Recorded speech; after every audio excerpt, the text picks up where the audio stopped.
It seems to me that chaos is reigning the day and has no bounds. And unfortunately, my colleagues on the other side of the aisle seem unwilling to see the bigger picture. At least they don't say so in public. But here we are attempting to have a serious adult conversation while the dumpster fire outside this room continues to rage on. I'm just finding it a little difficult to reconcile the fact that today this committee is discussing reforms to improve accountability in bank supervision, yet tomorrow we will be marking up a reconciliation bill that weakens regulatory agencies and undermines regulatory certainty. The CFPB and its mission, they enjoyed a broad support among American consumers, regardless of whether they come from red states or blue states. Wouldn't you say that? Absolutely. And the CFPB also has a strong record of returning money to harmed consumers and preventing companies from taking advantage of them. Do you know of any other agency that was put in to do just that? I can't think of one. So could you then elaborate on how efforts to eliminate the agency conflict with President Trump's campaign to promise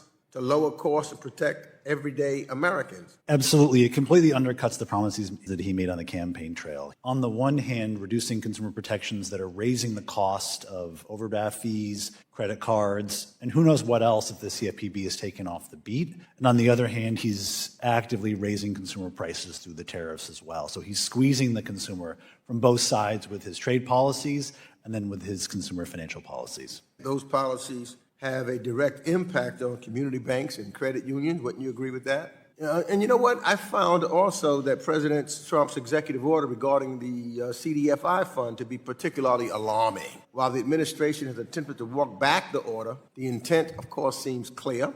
It aligns with many other actions he has taken to roll back progress we've made in making this country more equitable for all, as well as CDFIs have played a crucial and critical role in supporting underserved communities, both urban and rural. Simply, MDIs, for example, represent only 2% of all U.S. banks, yet they serve more than 30% of black-owned businesses. So now the president can't override laws passed by Congress. What should we be prepared for moving forward regarding his efforts to undermine CDFIs and MDIs more broadly? And how can we work together to empower these institutions rather than undercut them?